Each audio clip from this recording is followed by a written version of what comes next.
nkwaniriza webale nnyo webalire ddala tulaba muganda wange gyosinza okubanga ate gy'oli. It's music and beyond keka programu kaffe tubeerangako mpolampola mbeera ne DJ Wilbur owakabi nga tunnyonnyola mpolampola biki ebitambula mu industry naye nga nti tuteerako kubisukka ku ndongo n'endongo etambula etya biki ebimaking endongo ababaddewo babadde batya ekirwaki programu eno bagiyita music and beyond. Webale nnyo webalire ddala omulagi wa Big Brother naddala gwayagala okutegeera okumanya music kiri kitya. Namugambye wano eggulo namugamba luli nti ngenda kuyimba era bwe muwulira akayimba kange naye bwe nagenze wa producer ne writer yaŋŋambye nti eddoboozi lyo olabikanga agenda oyimanga jamikali kyaggwe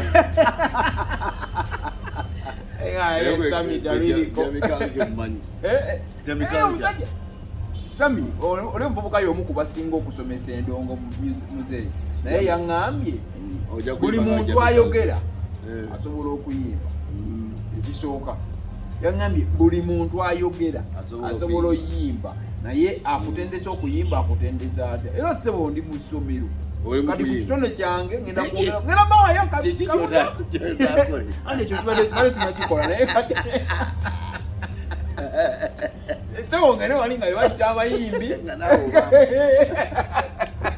ate ngenda bakuba tyuni. Okimanyi nti ne gundi ono yasomanga amawulire ku NTV yali muyimbi ono Walusimbi Frank Walusimbi Walusimbi nali nkebera abayimbi ba UPRS ne munsanga mu erinnya lye n'oluyimba luno mulimu ebintu bingi nnyo ebyokuwandiisa simanyi biki naye nja bigumira buza kubalaba Big Brother mzee abalaba Big Brother Uganda baanirizaako bamalamusiza mugyebaleko gye mukola naddala egy'okutulaba.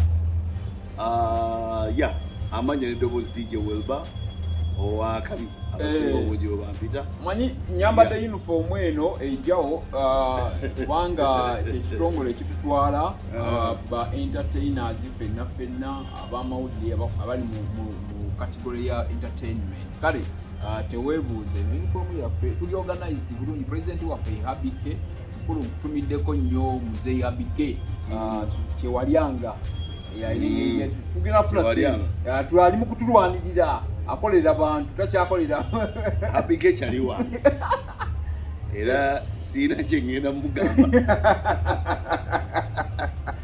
Habike we twazirwana kyonna kikiri Dijoba kijja kuggwa. Njagala osooka onnyonnyole ku bannayuganda n'abanyumirwa endongo abaana abaagala ogitegeera omanyi management ze zitambuza obulamu naye ennaku zino abaana tebakyanywera mu management. Simanyi kiki kati ng'ennaku zino era njagala twete straight embeera ya Kataleyan Kano abo bawala abo bakyaza nnyo ku record radio naye ennaku zino waliwo ebivaayo naye nalabyeko ku post ezimu nga zibawolereza nga bagamba abaana bali bulungi abaana bali okay lwe superstar ayina yajje awo naga bali bulungi waliwo group ya ejawo bamanyi ennaku eziwadde buli omu abuuza ayagala kumanya. Ekisooka Kataleyan Kando very good talent okay ate era abantu kye balina okumanya nti abantu bonna abakola nga bakola babiri wateekeddwa okubawo okunyiikagana. Nze omu atajja kulowooza nti abaana abo bagenda kwawukana kati naye ate era waliwo balowooza nti bagenda kwawukana nti amawulire bwe gadde gagamba baayawukanye simanya biki naye ate era mu ngeri y'emu wali omukka omuganda aga nti tewabula muliro wabula muliro. Emboozi zoogeddwa bakozeseddwa simanyi bulijjo bakozesebwa kuba management oba kinga abaana abawala bobamanyi kati simanyi wuma muveeyo mu addressing ensonga y'okubanga omuwala asooka kuwaayo byawaddeyo okubaako ekirala kyafuna ate kwegaba bingi ate era n'ensoma ne ku articles endala nga bagamba nti abaana abo of course waliwo kyenzikiriziganya nakyo bali under contract ey'emyaka 10 Kataleyan Kando bakabeerawo emyaka 3 babuzayo musanvu bakyali omusanvu kati ekirala ebimu byonna ebisinga allegations naye nga bwe tuddayo ku management twagala abaana abo baleme kuva mu industry kubanga fe ababataddewo tukoze omulimu gw'amaanyi okuba nga tuwestinga talent okutuuka ku ekyo era tusaba byonna ebiri eyo bannannyini ba management eveeyo ebihandulinge basobole okuba nga baddamu okupulayinga bulungi kubanga kati tulaba warafiki ye girl group endala eyaze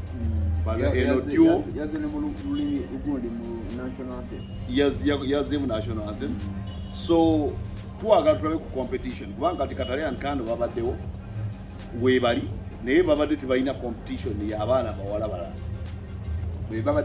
bebokka abawala abayimba ababiri ate kati bali bayimba basatu eri group bano ba enodio so twagala tulabe ku healthy competition ate ya ne warafiki mukulu Steve Jean yonze omukube yanoonya kubayina okukola warafiki era warafiki twagitandika bayawala bayimba bulungi nnyo era tusuubira nti we are going to see more music coming through bazze muno oluyimba lwa Blue 3 olumu eri under Steve Jean yes Steve Jean ye yaleeta Blue 3 era ye omu yaleese warafiki kati waliwo n'oluyimba lwa Blue 3 lubazzeemu balumpeerezaako okubanga nga mbawa ekirowoozo kyange nakibawadde naye nga nsuubira nti abaana abo bakatalian kando tukyabeetaaga okwongera okunyumirwa music omanyi entertainment industry ngera bwowulya entertainment it is about kunyumirwa kujjanjaba mitima gy'abantu yes so basically bwe tuba tugenze ku management waliwo kansoke nkulageko ku management ezimu mukulu yali amanaginga Fefebusi gondi wange oyo guy bayawukana ne Fefebusi ng'ate baali baludde tugenda ku B2C ande nasulawo B2C ne bakyankalana ate okuva ku baana abo naye n'ava mu by'okuyimba naye yagwa abivaamu ne bamanaja tugwa mugwa ate kati ande yategese kivuli ky'okuva ku atalina ne tugenda ku yani ono ani twawulira mbu waliwo Abitex ne Serena ne bakyankalana ono ogundi yalimu Eagles Keti era otuddamu kyawo emabega Keti yalina management eyo nga yagikwasaganya era leero negwa nesasika nevaawo kati ebintu bingi ne Queen Shiba naye naava wa GF Kiwa naava ku ba Good Life ebintu bingi naye the most important thing is called professionalism. Professionalism kwe kukola ebintu nga si bya street ng'enjogera ennaku zino. Ebiseera ebisinga bwe mba naayogera ku kintu njagala nnyo kukyogerako nga omuntu atulaba gwe tuyita owa bulijjo ategeera kye ngamba. Saagala nnyo okucomplicatinga bintu kubiza mu luzungu abantu baleme kutegeera oba ontegeera naye nga bwe tugamba professionalism kwe kukola ekintu nga ddala kiriko ensimbi kiriko ebiwandiiko mu mbeera eyo. Kati nakugamba nti tewali kipya kye tukola mu Uganda kyakolebwangako kye tutakopa oba ontegeera buli kye tukola tutambulira mu katiba akaateekebwawo edda. Kitegeeza tukopa bikopo tukola bye baakolako edda. Of course tewali kipya tewali kipya tukola. So kyengezaako okunnyonnyola nti abayimbi ba Uganda ne kebe Kenya kebe Ruddawa most especially Uganda ekitutawaanya I think ebigambo tubiyogera bulala tubyogera ne tugamba nti kati manager naye ng'ekituufu kiri nti bandi muyise erinnya ddala nga si manager.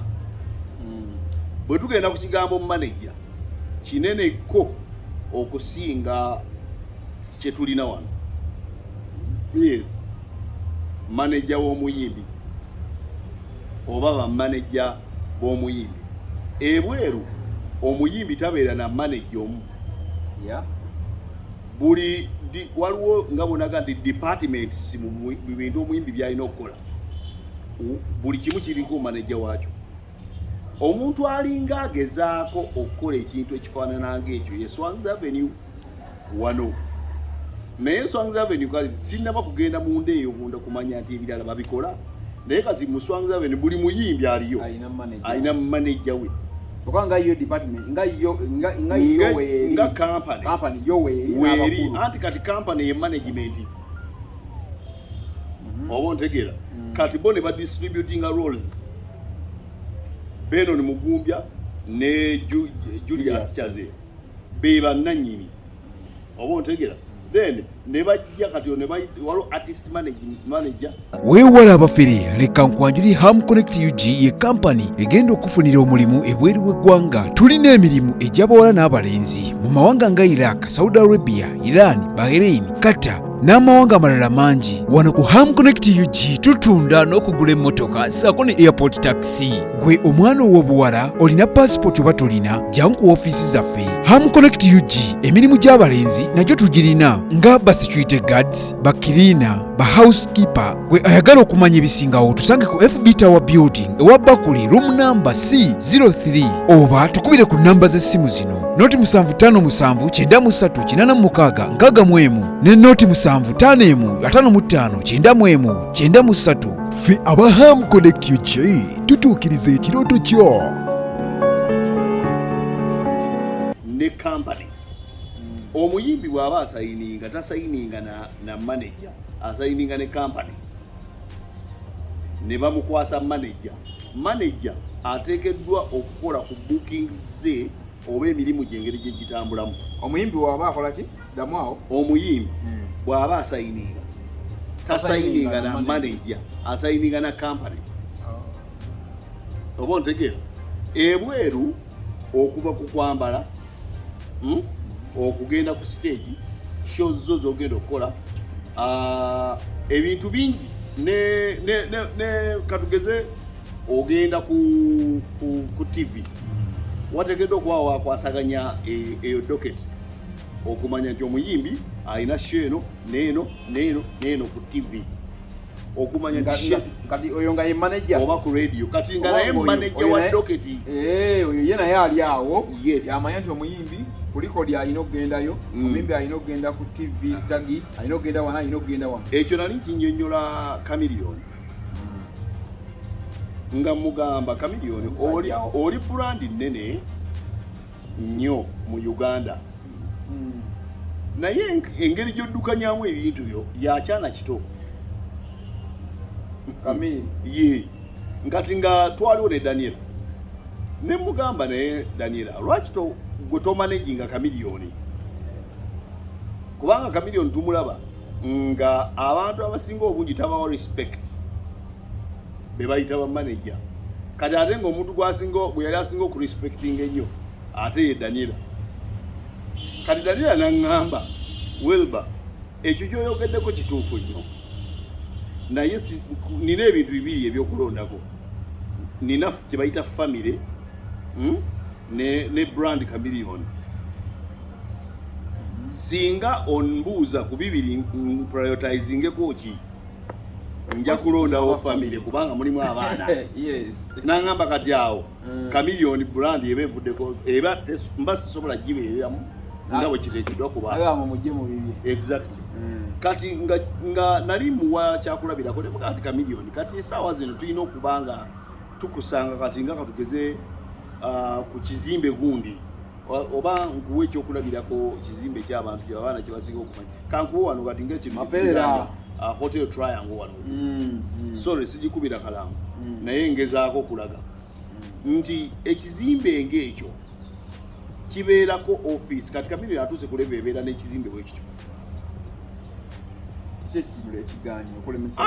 tali alayindi akyetaaga bw'aba afunye essaawa zino abantu nga itisa management nga buli kimu kitambula nga bwe kirina okubeera mu music togamba kisoboka kati olaba nga nti nja kuwa ekyokulabirako nga Eddie Kenzo ntera omukubirako nze ne mubulya ebigambo byange nti kati mu Uganda tetukyakompitinga na muntu mulala yenna. Owulira? Tukompitinga na East Africa, Africa worldwide. Okay? Uganda kyetulina okukola ku maintaininga, then tufulume tulabe East Africa and closest competition. Okitegera? Ne tugamba nti Diamond. Kati Diamond buli kimu kyaba ateekeddwa okukola. Bw'akikola naffe tuteekeddwa okukikola. Oba ontegeera? Bino ebya locale wano tujja kwogera big three biki. Naye mu management, kati ate management era olabira nti Kenzo wadde bo balowooza takya bamusinga. Ate ebyo abibasinga kubanga baabo ba managers abalina. Buli omu ng'ali ku kike. Ye buli omu ng'amanaginga kirala. Kenzo abalina. Yes, Kenzo abalina. Wano alinawo better. Naye ate overseas oba international bw'ogenda katugeze UK alinayo representative, bw'ogenda oba France alinayo omuntu, bw'ogenda mu USA alinayo omulala, bw'ogenda Nigeria ojja kusanga waliyo era omulala. Abasasulwa batya? Omuntu aba basasula ate. Andi kati kisinziira negotiations. Kiringa bonaga nti Jamal nkusasula ku buli mulimu gw'okoze ki? Buli mulimu gw'ompadde. Oba ontegeera? Bw'omulimu gw'okola kw'olya. Gwe making sure nti emirimu gijja tukole. Onaawe ofune. Bw'oba tokoze tobanja. Oba ontegeera? Naye nga muli mu contract. Kati ekintu ekirala wano mu Uganda sijja nnyo kunyiga bantu kutuuka ku kisenge. Ekikulu kya byonna waliwo element gye bayita ssente. Oba ontegeera? Ky'obola mu management. Anti ndi mu management era. Element gye bayita ssente. Ku manager n'omuyimbi ani ateekeddwa okuwaani ssente?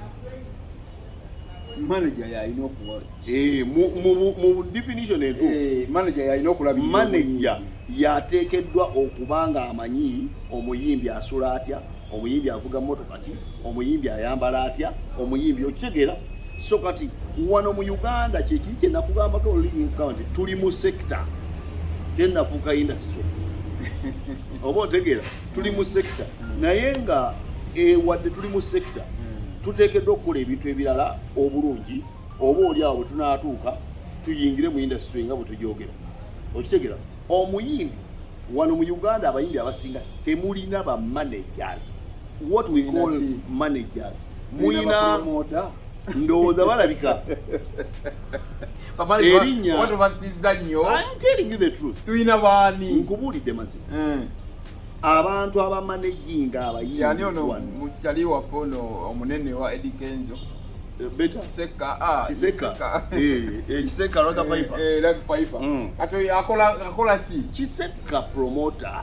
Abeera promoter. Abeera oba kati nga bona agamba nti waliwo erinnya lye batera okukozesa oba assistant managers. Erinnya ettuufu si manager. Oba ontegeera abeera promoter oba kati nga bona nti music manager. Okay. Music manager wanga yatwala endongo wano kati kiringa ne manager managing omuyimbi tali supposed kutambula kuva mu studio wali we wabeera natwala music wa Wilbur. Kati olaba ekintu Jeff Kiwa kyakola n'atuula. Jeff Kiwa gw'omulaba emirundi emeka ku radio alabika ku radio oba TV tomulaba oyinza mulabako olaba muganda we Alani olumu kalane Alan naye agenza graduatinga atakyajja nnyo nga luli bwe yali akola alina balala bwe yali ajja ekyokuyiga abayimbi bonna be tulina wano actually omuntu omulala agezaako okubeera manager Jeff Kiwa. Okitegeera kubanga Jeff Kiwa atuuka ekiseera nga yateekamu omuyimbi va ku bino ebizzeewo ennaku zino naye ba radio bwe yabafuna yabateekamu bwe yafuna Shiba yamuteeka kubanga Shiba bwe yakubira ice cream yali talinawo yali talina ssente. Ennaku zino bino biwulire erya Jeff wabagamba mbu Jeff omuyimbi mbu mukwatako kati mbu asooka inasooka kuteeka ku mmeeza okukwata bizinensi egenze egaziwa big bro. Kyenjagala abantu bategeere nti buli wooteekawo bizinensi waliwo ebirala by'ogenda oyingiramu ebiyingira biyingiramu mu bintu ebyo. Kati okugeza olwayo Jeff Kiwa Swans Avenue nali njogera n'omwana owa Swangs Avenue yajja wano ne mugamba abayimbi ffe tulina kye tumanyi ennaku zino omuyimbi ojja ng'oyagala openetrating mangu ng'olina miliyoni zo 5 n'ogenda mu Swangs Avenue n'osasula miliyoni za 5 n'okozesa brand name yaabwe yes nga ogezaako kumanyisa aba audience nti oli mu Swangs nti oli mu Swangs naye nga gw'osasula Swangs okubeera mu Swangs era mu ngeri y'emu that is what is happening with Jeff Kiwa.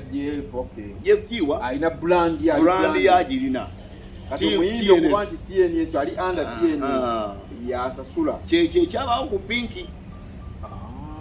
Pinky bwajja yaleeta omudidi gwe ne banegotiatinga ne Jeff Kiwa naga tugenda ku introducinga nga TNS artist owulira omwana najja era bwe yakola bye yakoze bibakola era walaba Pinky okusinziira we yajjira yali tasobola penetrating industry mangu singa teyajjira mu TNS okitegera naye nga ate tugenda okuwulira TNS understanding ya Pinky ne TNS eweddeko agreement yaabwe eweddeko kati ebigambo ebyogerwawo ffe bajja kujja babitukakase naye nga ffe tudescribing eyo embeera nga bwe tuginyonyola right now okitegeera until proven nga batugiddeyo endagaano nti TNS yasayininga ani Jeff Kiwa Jeff Kiwa yasayininga Pinky yajja ne investor we kati nga baagala okuyitaawo amangu okukuba kibayita shortcut naye okukuba akaddi ne bayitira mu brand name bangi abayimbi bagenzeeyo nga naye mubawulira mu TNS naye nga amazima basasudde ssente oba nga basasula brand eyo kubanga bagitambuliramu. So Jeff Kiwa kyakola kiri international kikolebwa yes it is acceptable as long as tabye oyagala kakiringa nga muntu kujja naga nti njagala kukozesa linnya brand Big Bro n'omugamba sente njagala sente bweziti naga nzisasula okitegera kati gwe n'omupresentinga nga one of you oba one of yours right naye ng'akozesa brand yo kuyitawo okufunayo ebyayagala oba okitegera it happens mu management kati nze nkuzaayo mu bana abayimbi ababulijjo abayimbi baffe bafuna ba supporters. I think I would rather describe those people as supporters ku career y'omuntu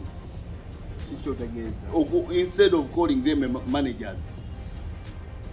Ojukira wano twakola Samasoja kati go wali osayininze na Samasoja wali manager Samasoja wamu supporting afune kyalina okufuna.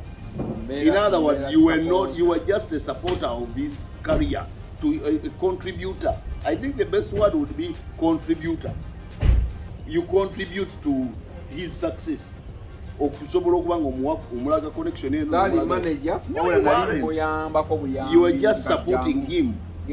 Singa wali oyagala mu managinga wali omugamba Samasoja tusayininga emyaka 10 Samasoja n'akuwa terms n'akugamba nti woba ogenda ku managinga njagala okusula emuyenga apartment yange nakuba muyenga okitegeera nina okuvuga emmoloka bweti okitegeera then n'omugamba kati n'omubuulira n'aga nti njagala ngende mu studio buli wiiki ate njagala studio eziriko ebyo byonna nga biri well outlined mu contract netubisayininga yes kati gwe contractually oteekeddwa kutuukiriza ebiri mu contract.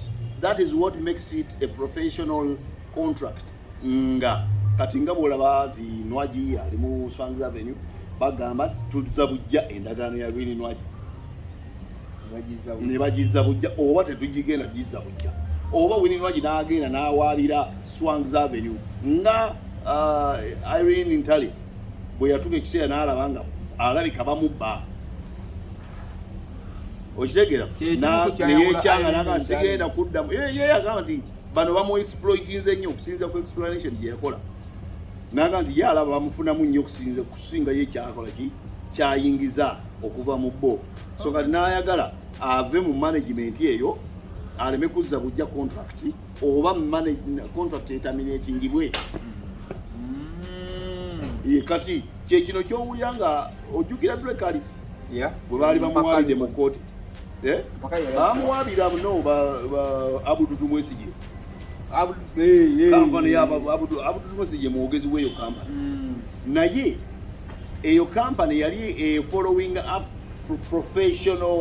professionally ekintu kye tunyonyola nti oli ye yasayininga wadde yali tannabafuuka wakabi nga tannagenda mu mpaka.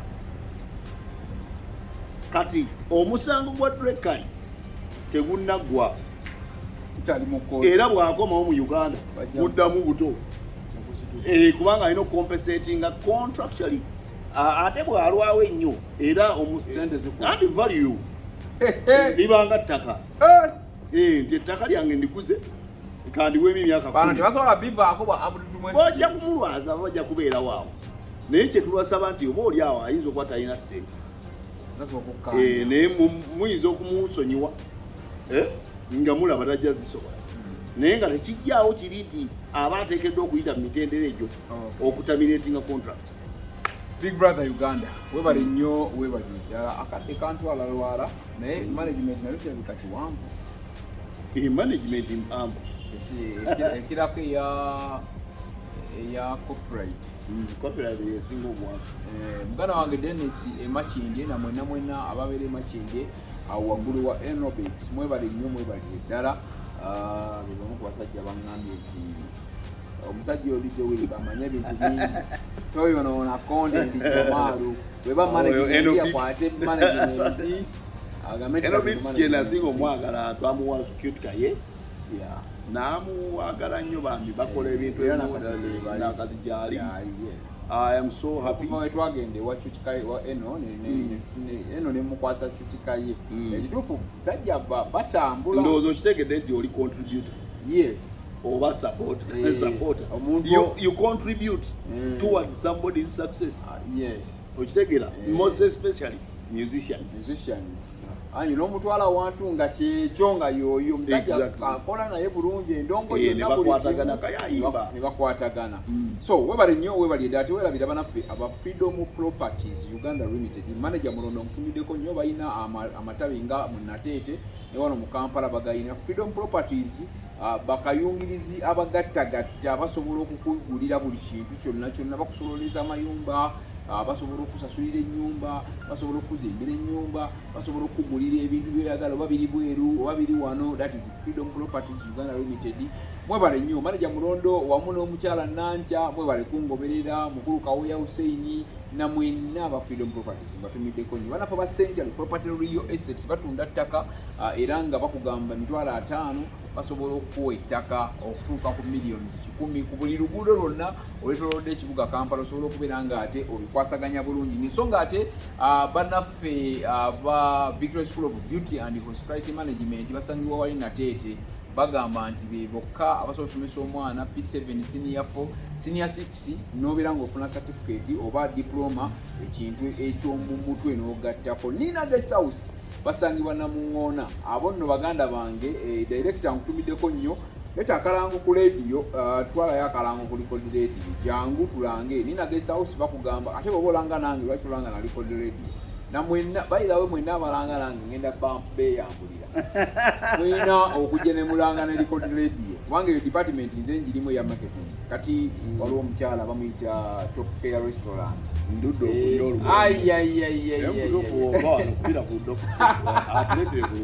Top Care Restaurant twaguddewo ettabi eddala enaki wange ogenda otuuka ensangi Nabbingo oge tuuka ensanja awe Nabbingo opposite oyitirawo kubanga ebbali wonna wayoyo tetulira mu kalina esowaani ya layisi nnyo etuukawo esowaani ya mutwalo yeke Kampala tunde moloke emmere eri profession mutwalo omutwe gwa kyennyanja ate nga akugamba nti Top Care Restaurant bw'oba oyina omukolo asobola okufumbira abantu ne bwekuba mutwalo gw'abantu ayina staff nteeketeeke bulungi tulina branch e Masaka, tulina branch e Nalukolongo, tulina positive of ne branch e Napigo. So genda yo sobola okubeera nga ate wakwasaganya. Hamu Connect batwala abantu bweru, oba olina passport batolina genda yo gwo muwala ayagala ogenda ebweru musiza abawala genda mu Hamu Connect Uganda Limited bakufunira n'emirimu genda ova Uganda nga oyina ekyokukola e Dubai, Qatar, Saudi Arabia, Oman, Turkey mwenna mugende eyo mu Hamu Connect Uganda Limited ebintu bijja babigwa Shihani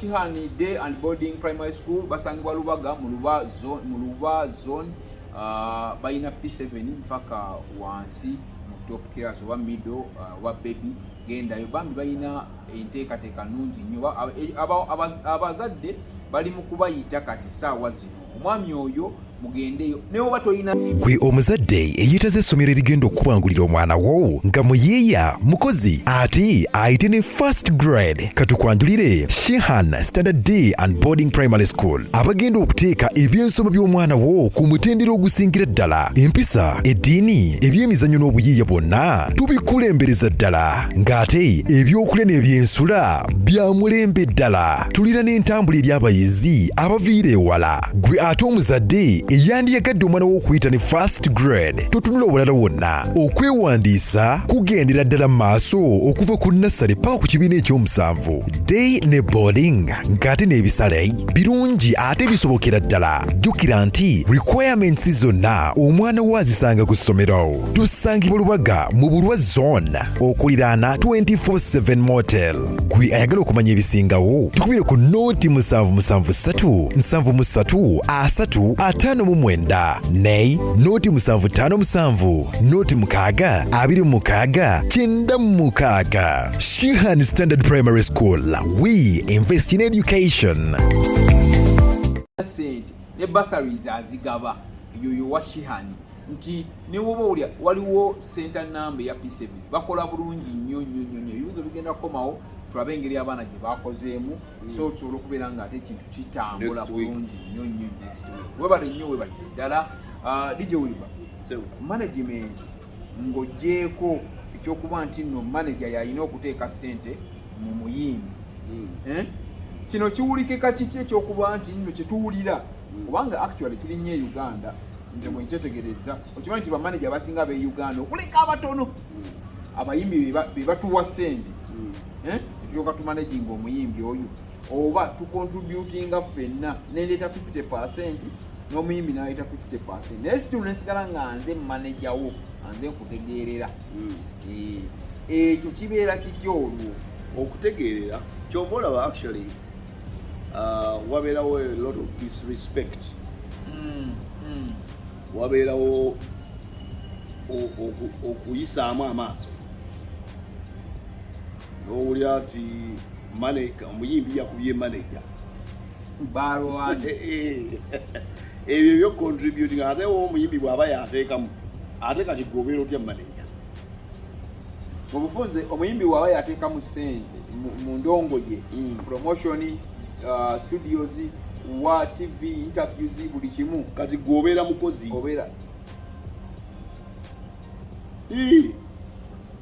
obeera mukozi bw'obanga omuyimbi olinda budget kati ono mukwano gwo akola ne Kamili akola ki mutima si manager wa Kamili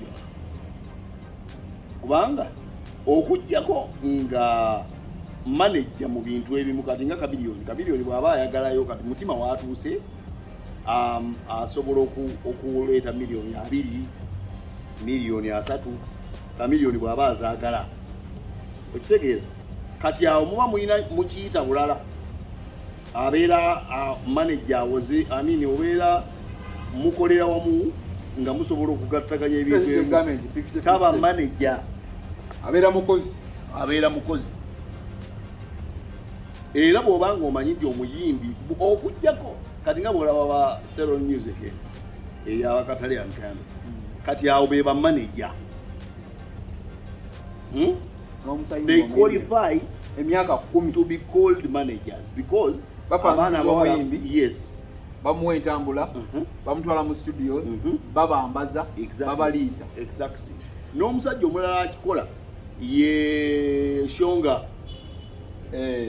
Managinga mwana wa music yali amanaginga Sasha Brighton okitegeera kati si ku Ruth Ngendo yesimanyi kubanga Ruth Ngendo yajja wano alina birala oba otegeera naye kati Shonge kyakikola if you are running business like that nga management ye facilitating omuyimbi then you qualify to be called a manager.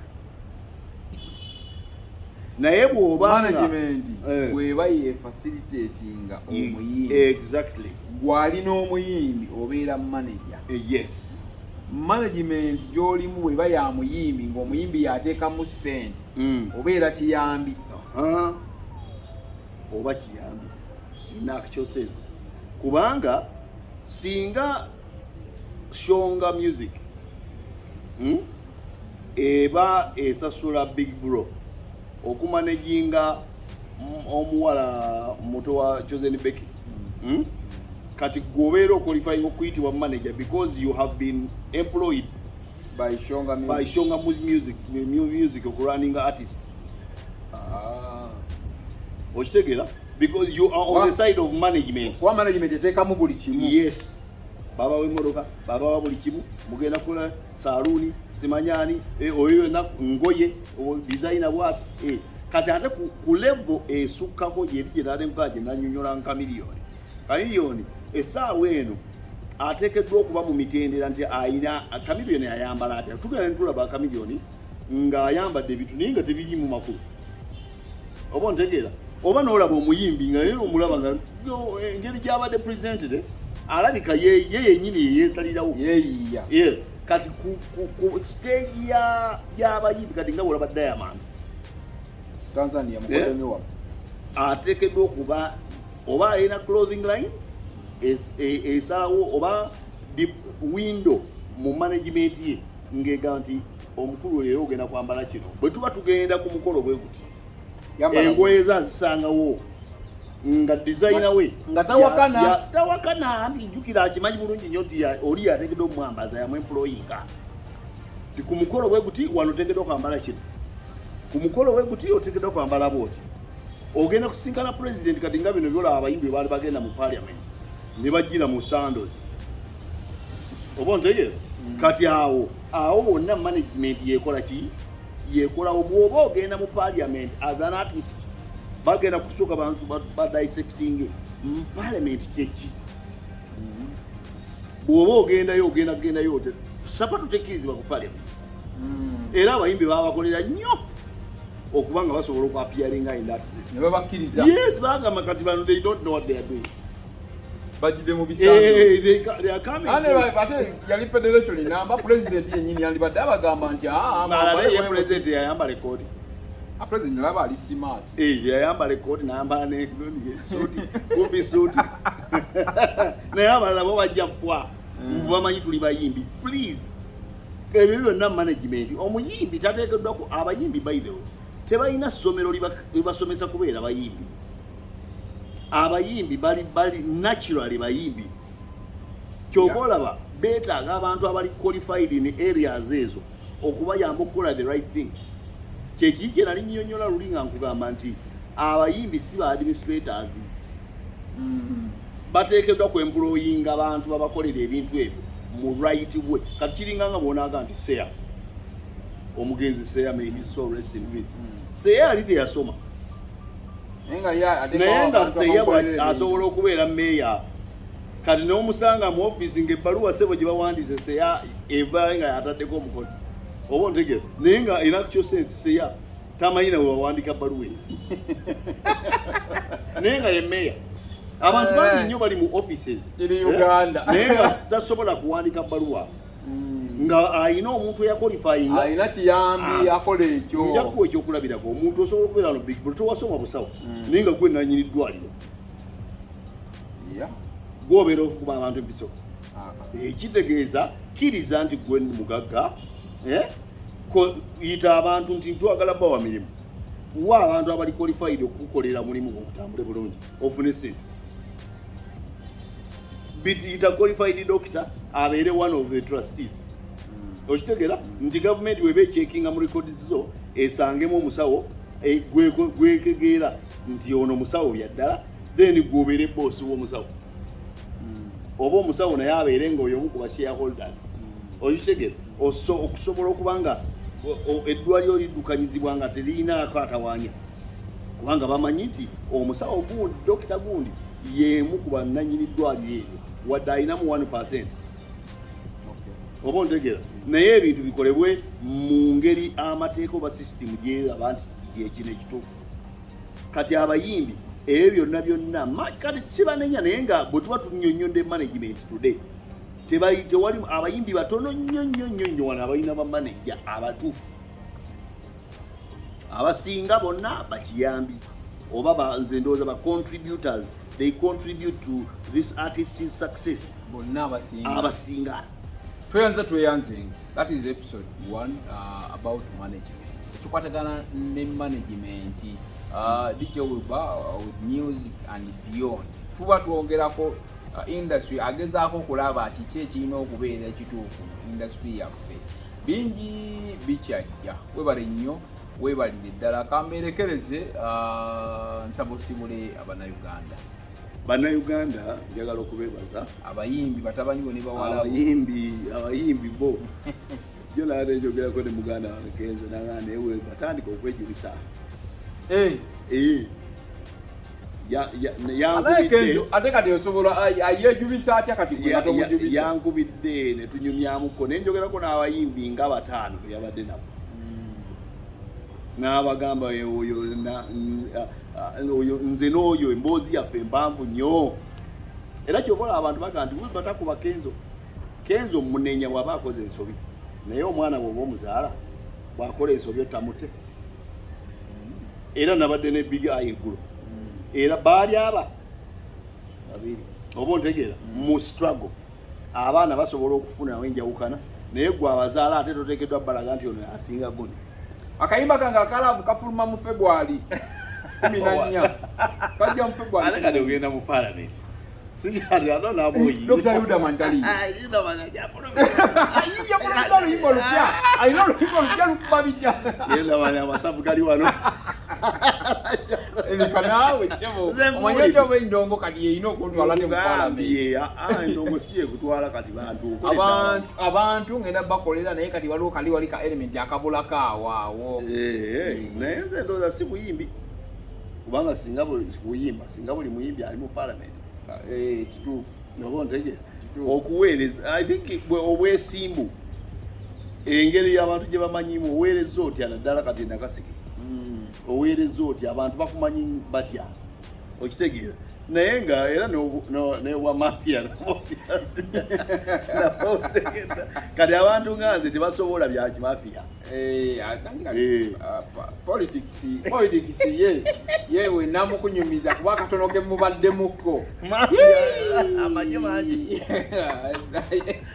ekyo bya sebo ate munange kiba kibuli tukiyita kibuli nti n'omuntu ono akulonda omumatiza otya akuwa akalulu nade kugamba nti Kenzo yaŋŋambye muzeeyi Wilbur batandika okubuulira abantu kati ng'ekyo gy'oyokedde yogera nti abantu abasinga bakulaba bulabi naye tebamanyi abantu abacelebratinga Kenzo today and most of the musicians abamu banyumya bunyumyamu twalina Kenzo simanyi twalina most of you don't know where we came from with Kenzo.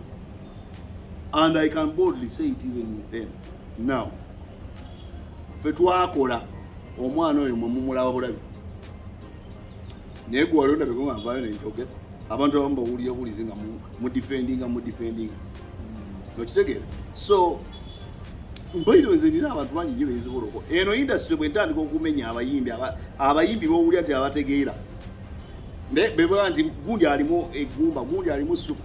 Mwana tubajja kuggwayo bangi naye abayimbi temuuza muzigo gavumenti temusima kuba nange era okuvayo wabanyingizaamu naawe tibanziriza tewali management wadde akome atakumira mpeera mbalire DJ Wilbur wakabiri Ssaabasajja Kabaka wa Buganda owangaala.